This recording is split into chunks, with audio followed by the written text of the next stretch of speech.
Today. I'm delighted to be here talking about the asking styles. I am a lifelong asker, nonprofit person. I did not grow up saying I wanted to be in the nonprofit world, and certainly not a fundraiser.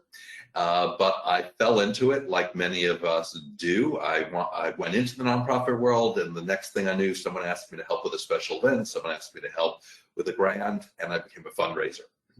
And I spent 25 years in nonprofits, either being the head fundraiser or being the executive director before developing Asking Matters, because I thought that I wanted to help the field become more comfortable and more effective asking for individual gifts, but also developing relationships with institutions and such.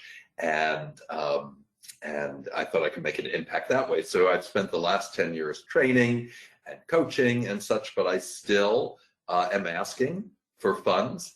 And because people look at me and they say, oh, Brian, he's the expert, I can't do what he does. I want you to know that this picture is as much me as the one before. I am no more the stereotype of a fundraiser than almost anyone is. I do it because I care. I don't want to do it per se. I don't necessarily want to ask people for money. I still have all my own issues after 35 years, but I know I can make an impact by doing so, and so I do. So whether you're a staff member or a volunteer, we're really mostly asking for the same reason. If you happen to be one of those people who grew up saying, when I'm an adult, I want to be a fundraiser, why don't you type that in the questions box? Once in a while, someone says that's the case, but most of the time, we come at it indirectly.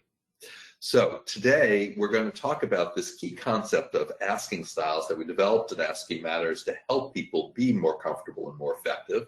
And then we're going to apply it to what we call the 5 steps of the ask. So each step along the way, there are always some best practices, but because asking is about this type of asking, the building relationships and asking in person or face-to-face or at least individually, it's so much about relationship and who we are that there is a lot of art to it. It's not like direct mail, which is almost all science. Everything has a balance of art and science, and this type of asking is so much art and so much about who we are. So let's talk about the asking styles. So the asking styles came about because we realized, and interestingly, we started by looking at boards of directors because we all have a challenge in getting our boards to fundraise, and it's important that our boards fundraise. So we were looking at boards and saying, well, how can we help board members understand they can be fundraisers too as volunteers? And we said, well, let's start with the idea that there are many ways to be effective and many ways to ask for gifts. And then thought, well, what are the characteristics that might most impact our asking style? Now, not surprisingly, the first characteristic is how do you interact with people? Are you extroverted or introverted? Now, a lot of people have a stereotype about this. They look at extroverts and they think of someone like, if you're older like me, John Candy from Planes, Trains, and Automobiles, or Michael Scott from The Office. Many of you might be familiar with that. And an introvert is someone like Shrek, hermetically sealed, never goes out, never socializes. Of course, neither of those is true. The difference between extroverts and introverts is where they derive their energy, whether it's from others or from themselves. And this has to do very much with whether we talk to think or think to talk. Now, extroverts talk to think, meaning they process out loud. They're comfortable sharing their thoughts as they're thinking about them. Whereas introverts like to stop and think and then share their thoughts. Well, if we're in a conversation with others in one of the Zoom rooms we've been in endlessly for the last year and a half, we know that if we wait to talk, someone else is going to fill the space. Unless someone has said, hey, Brian, what do you think of that?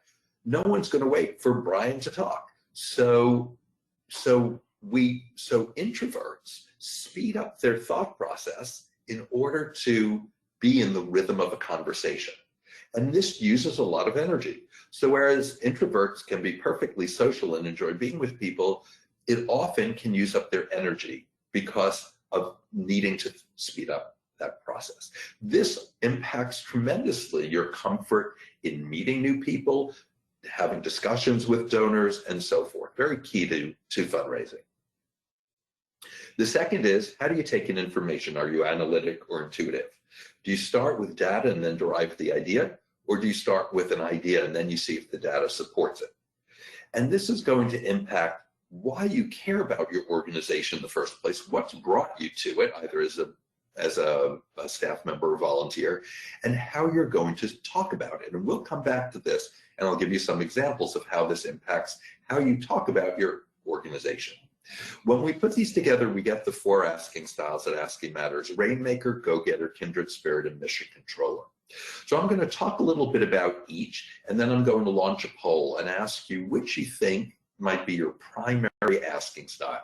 And I say primary because no one fits cleanly in one box. You'll see that we all have a little bit of all these different characteristics. And the question is, where do you see yourself most? So let's walk through these. So we start with the Rainmaker. When people think fundraiser, they think Rainmaker, the analytic extrovert. Very objective, driven, goal-oriented, a bit competitive, keeps their eye on the prize. These are great skills for a fundraiser because this is a tough field and we can't be deterred and we need to keep moving forward and be strategic about how we do it. So great skills for a fundraiser, but not the only ones. Then we have our go-getter, our intuitive extrovert, the life of the party, makes friends easily, big picture thinker, has lots of energy, gets everyone excited with their own, through their energy, very quick on their feet, engaging. These are great skills when we're trying to develop relationships with our donors and bring them on board. Wonderful key skills. Then we have our kindred spirits. I'm a classic kindred spirit. I'm an intuitive introvert. We're feelings oriented. Everything's personal for us, even though we try to make it less personal. We wear our hearts on our sleeves, and because we tend to be sensitive, we are also sensitive to others. So we're very likely to ask people how they're doing, to be caring about them and attentive, to make people feel heard, feel important, feel involved. Again, great skills for fundraising, where we're trying to bring our donors in close and make them feel important so they understand their gifts matter. This is not to say that rainmakers can't be caring and kindred spirits can't be competitive and driven. We all have a little bit of each. Then we have our mission controllers, the Eagle Scouts who always get the job done, the analytic introverts, very systematic and methodical, detailed, systematic, very responsible, get the job done, and observant. Of all the styles, the most observant, most likely to sit back and observe and listen. And as we know in fundraising, listening is one of the most important skills, to ask our donors questions and to listen and learn. Another way I like to look at the styles is through the core question each of us asks when we're trying to figure out what's important to us, what's meaningful, what's driving us. So the Rainmaker says, well, what's the goal? And it's got to be quantitative, because the Rainmaker needs to know when it's been reached. It's something in the future that we're aiming for, and it's quantitative. I'm going to close 5 gifts. I'm going to raise $10,000. I'm going to engage 5 new donors. The go-getter is looking in the future as well, but more broadly. What's the opportunity? Right? What can we make happen if we're successful? The kindred spirit is saying, what moves my heart? What am I feeling inside? That's going to move me. I want this to happen because I really care. And the mission controller is saying, okay, guys, that's all well and good, but what's the plan? Because if there's no plan, you're not going to reach your goal. If there's no plan, you can't take advantage of this opportunity. If there's no plan, it certainly doesn't matter what you're feeling, because it's not going to happen. So these are the 4 asking styles. And now I'm going to launch this poll. Give me a sec. And I'd love you to tell me which you think is your primary style. Here we go. Take a few seconds. Don't overthink it. You can always change your mind. And I'm also going to afterwards give you a more scientific way to find your asking style. So let's see, we've got already 2/3 of you. That's great. Give you another 10 seconds. Are you a rainmaker, go-getter, kindred spirit, or mission controller? Analytic extrovert, intuitive extrovert, intuitive introvert, analytic introvert. Let's see. Okay, we've got 3/4 of you. I'm going to close and share the poll. Here we go. Not surprisingly, only 9% of you self-identified as rainmakers. 17% go-getters, 42% my fellow kindred spirits, 32% mission controllers. So I'm seeing 59% of you intuitive and 74% of you saying you are introverted. Neither of which is that stereotype of a fundraiser, the analytic extrovert. So either only a few of us can be successful fundraisers, which obviously I don't believe, or we all can be by playing to our strengths, understanding who we are, and building relationships, because in fact, no one has it all. So let me bring the slides up again and let's continue.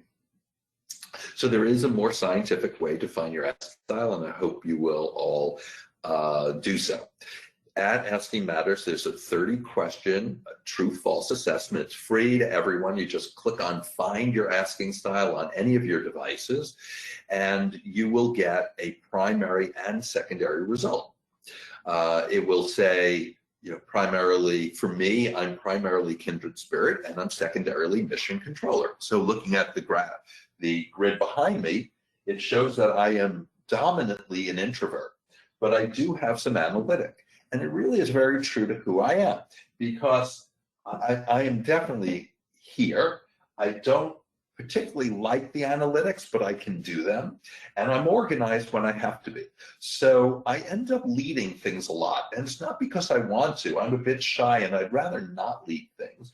But my kindred spirit gives me a sense of responsibility, and my mission controller gives me some ability to do it. So I end up doing it. I end up being the organizer or leader. So you will get a primary and secondary, which will give you a lot of information. And I encourage you to have all of your fundraising staff and all of your board take the assessment, because you'll learn so much about each other and how to work with each other, and have a greater appreciation for each other and what you bring to the table. So now we're going to, the number one thing to take away, I hope, is that none of these styles are more effective than the other, truly. I truly believe everyone can be equally successful as a fundraiser. We're just different. Everyone has their strengths, and in life we play to our strengths. So now we're going to apply our asking styles to what we call the 5 steps of the ask. Selecting prospects, preparing the ask, setting up the meeting, asking for the gift, and following through. So let's look at each of those briefly and see how our style impacts us. So selecting prospects. We know who good prospects are generally. Current donors, recent lapsed donors, people who have an investment in your organization, volunteers, program participants, people who have been impacted by the program and such. And on top of that, we layer the asking styles, because for each of us, and this is particularly true for board members. Now, as staff, we often have to go out and see whoever, right? We don't get to pick and choose. We don't have that luxury. But for our board members, where we're trying to help them hone in on a few key contacts, the asking styles really can come into play. So for me, I believe when we're looking at our board, we should give our rainmakers top dollar prospects, because rainmaker board members will be driven by getting the big gift. If we give a rainmaker a small fish, small potatoes donor, they're not going to be as enthusiastic. They're not going to work as hard. So if you've got top dollar prospects and you need the board's involvement, I say give that to a rainmaker board member. By the way, while you as a staff member might have to solicit a broad range, this also gives you a sense of who will be easier for you to solicit than not. Rainmakers are great with their own business contacts, very strategic about how they leverage them for their professional lives and for their personal lives. And rainmakers are great with new contacts. Rainmakers are objective, they're comfortable meeting new people, and they like the challenge of seeing whether they can turn a prospect into a donor. Go-getters also like new prospects because they love meeting new people and are very comfortable in engaging with them. And go-getters are great soliciting their friends and acquaintances. They like to cast the net wide, and they see everyone as, they think everyone's going to love my organization like I do. Not so for kindred spirits. I often say for kindred spirit board members, stay away from those you know best. I know for me, it gets a little too personal. But if you have a board member who's new to fundraising, I say give that board member those who are likely to say yes, maybe fellow board members or long-term donors, where the question isn't how much someone might contribute, isn't whether they'll contribute, only how much they'll contribute. And that might give a kindred spirit some comfort. And for mission controllers, family foundations, that money is really individual money, but in a foundation, there are guidelines and deadlines and sometimes proposals, and that structure works well for mission controllers. Mission controllers are fine with their friends. They'll do it systematically. And then I always throw this one in. The mission controllers always get the job done. So if there's someone who must be seen, give that person to a mission controller. So when I'm looking at these four styles and their spheres of influence, I'd say, well, rainmakers look at their world very strategically. Go-getters cast the net wide, all for one, one for all. Kindred spirits, much more select, right? And mission controllers will solicit their friends, but very methodically. And then the other dichotomy here I really find interesting is the analytic intuitive. If you're an analytic and you cultivate and solicit an analytic, you are speaking more of the same language to begin with. We're going to get to that in I think the next second. Same for intuitives. And so keep in mind that dichotomy as well, maybe in choosing prospects, but also in understanding your prospects and how you might prepare for the meeting knowing they are different or like you. Before we move on, I see that there are a couple of questions here, and I just want to put the questions box in front. Let's see. I do want to answer Kim's question. Do you think our styles change based on decades of training, although our natural style is different? You know, I don't. I actually believe we are who we are. And what happens over time, Kim, is that we strengthen the parts that were more challenging, but at our core, we still are who we are. So I see all the time with executive directors, and I bet many of you on today are. Executive directors often come from the program side, and program people often are more intuitive. And then they become executive directors, and now they've got to manage the budget and and they have to play all sorts of roles they hadn't played before. And they really need to beef up on the analytics side, or they need to use those skills when they weren't part of their core comfort. So we sometimes use different skills over time and we strengthen skills, but at the end of the day, I think we still are who we are at the core. Also, some people are uber this and uber that. So some people are, let's say, uber go-getter. You know, they're really out here. Remember that this is a spectrum and a continuum. And then there are others who might be very close in. So it could be possible. Some people are a much more equal balance of the styles to begin with and can much more easily use these various strengths and therefore actually interact with other people. Those of us who are very much something or other might be more challenged and might have a harder time incorporating all of those strengths. Thank you for asking that question, Kim. So making your case for support. This is one of the most important things in fundraising, and perhaps what is most impacted by our asking style. So we know generally that a case for support is a story, right? A set of ideas that we craft into a story to move the teller and the listener. And the most important word here is you, the teller. People often say, don't I have to tell the donor what the donor wants to hear? We're trying to build a relationship, which means we need to be authentic. And that means we should be passionate. We should be passionate about our organization. And if we're passionate and authentic, what we say will be compelling to the donor, the listener. We are telling our story to someone and trying to get them excited about our organization and what's important to us. And it means being, as we said, authentic. This isn't cold calling. I love this cartoon many years ago. It was in the New Yorker. We don't have a lot of cartoons in fundraising, but I love this one about picking the short straw to cold call potential donors and try to raise money for some food. I hate cold calling. I hate the generic asking where you have to say the same thing to everyone, not knowing what will appeal to anyone. One of the things I do love about what I would call the major gift work, where we're cultivating and soliciting people individually, is getting to know people and getting to talk to them one-on-one and develop that relationship, as opposed to saying the same thing to all people and having a script from step to step.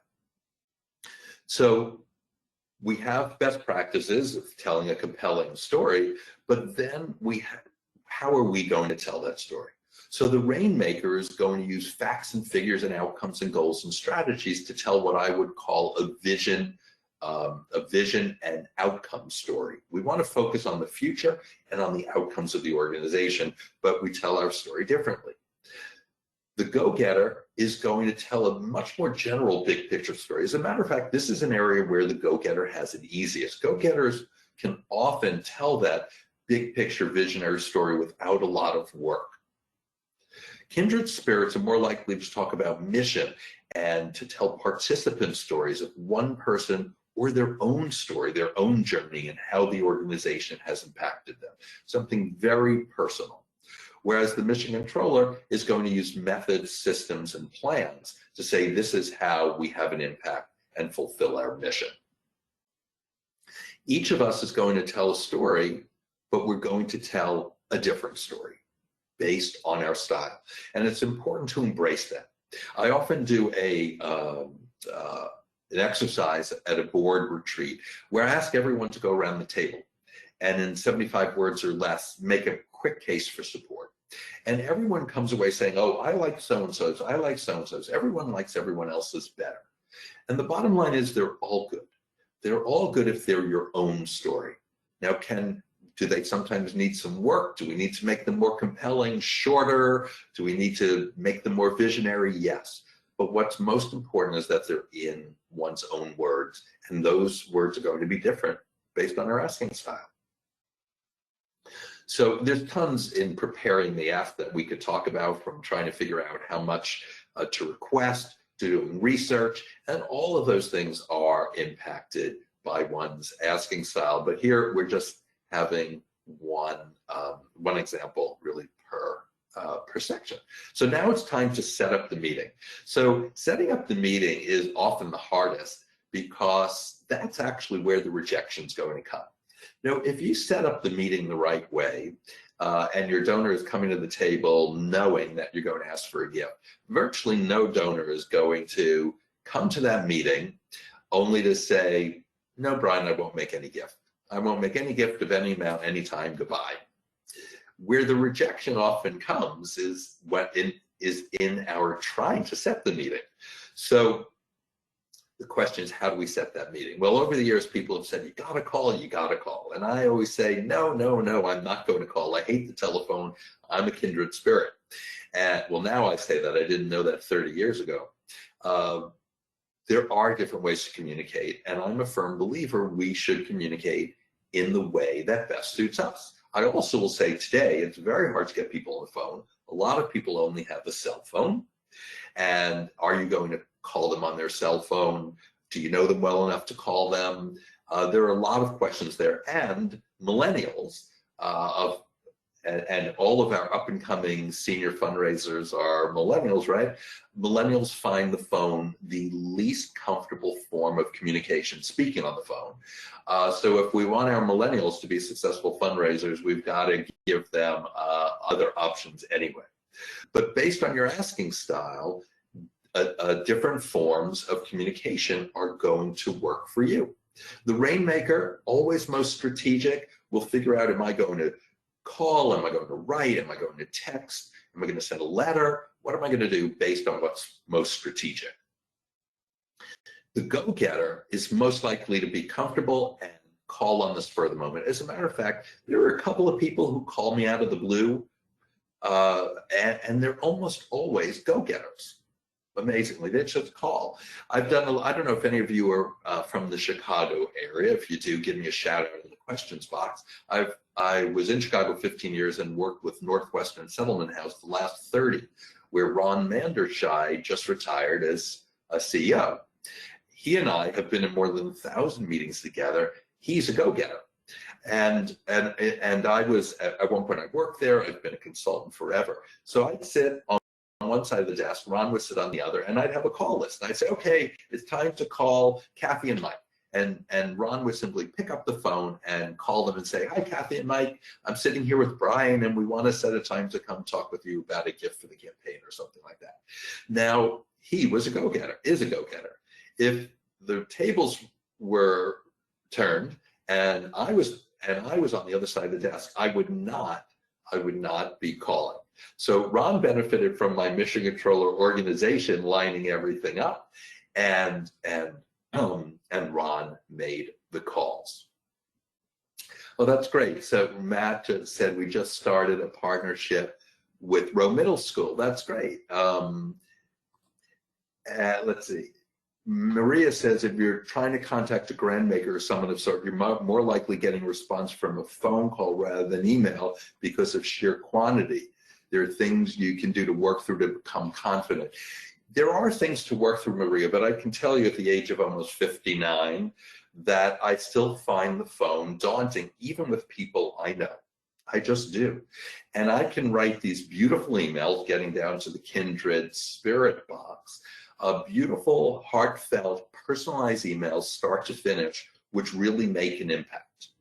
So obviously, if I know a donor, and I know a donor likes being called, then there's already sort of an entree for me. And once I know someone, I think where the biggest issue develops for people is that first time. The ideal is that we know donors really well. We know what they like, we know them well, they're expecting our calls, they like our calls and such. But the truth of the matter is that most of the time we know our donors less well. They don't know us, they're not expecting our call, and that adds to the challenge of getting hold of them and it being comfortable. So often I'm teaching this to people who are just starting in one way or another. And I say do what's most comfortable. And I particularly say this for board members, no matter what. If we want our board members who are critical to our fundraising to reach out to donors, to set up meetings, take them for coffee, thank them and such, we need to give them various options. And then the mission controllers are most likely to rely on the written word, because that's how they can present the most cogent, complete argument.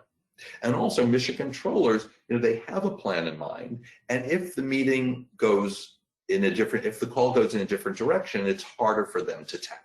One of the reasons go-getters are most comfortable on the phone is that they're comfortable with different permutations. They have an idea, they think we're going in this direction, the donor starts to go in another, and it's easiest for a go-getter to move in that direction.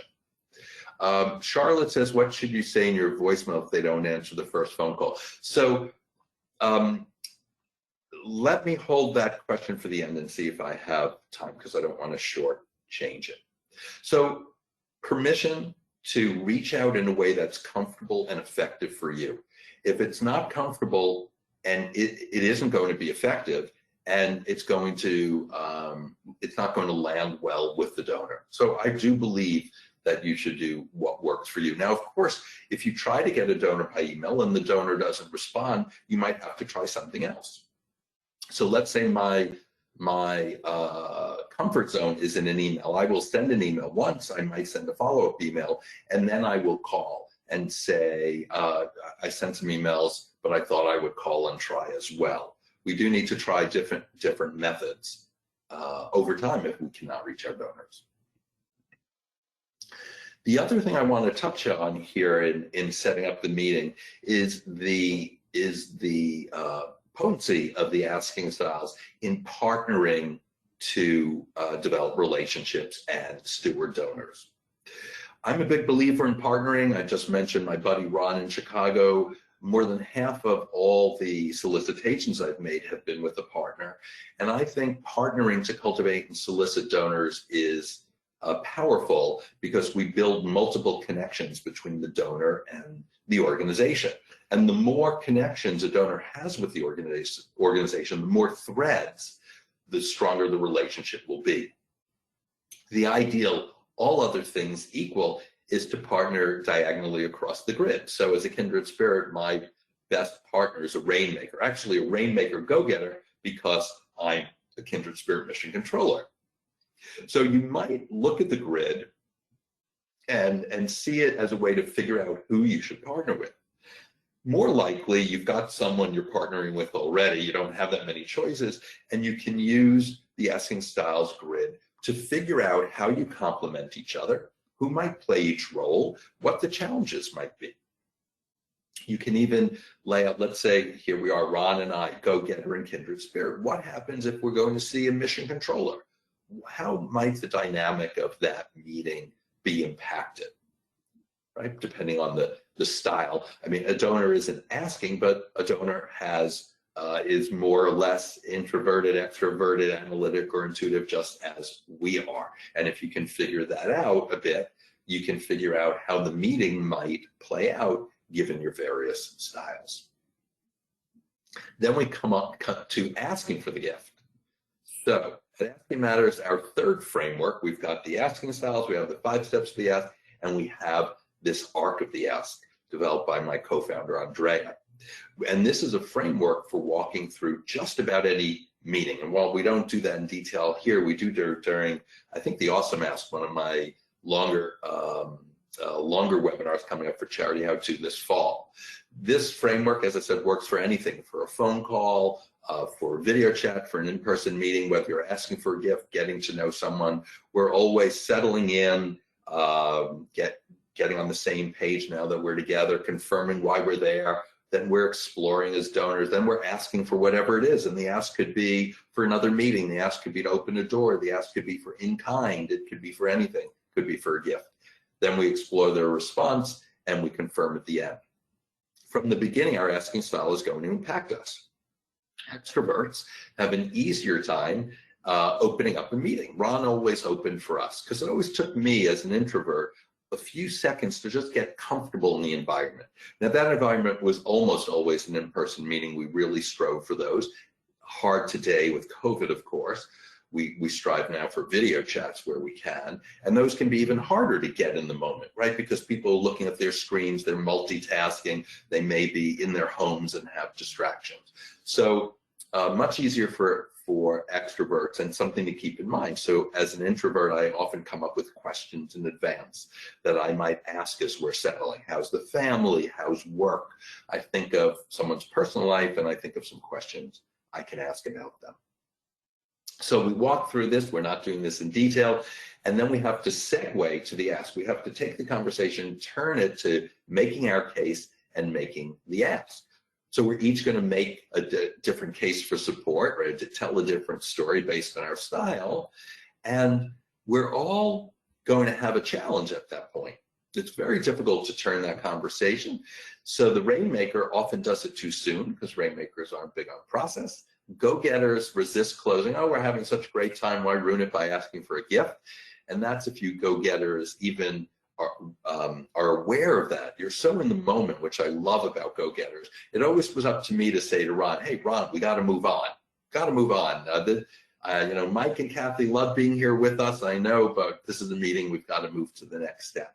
Kindred spirits, we might be anxious and put off closing because that's the moment of truth where we ask for something and we could get that what we might think of as rejection. And then we have our mission controllers who will say, okay, well, I'm supposed to ask about halfway through the meeting. We're there now, and I'm going to ask. So we all have a challenge at that point. Our next challenge is after we ask, and that's keeping silent. So I have a question for you. Who do you think is going to have of the askers, of the 4 styles of asker, Rainmaker, Go-Getter, Kindred Spirit, Mission Controller, which of the styles is going to have the easiest time being silent after asking? Type that in the questions box.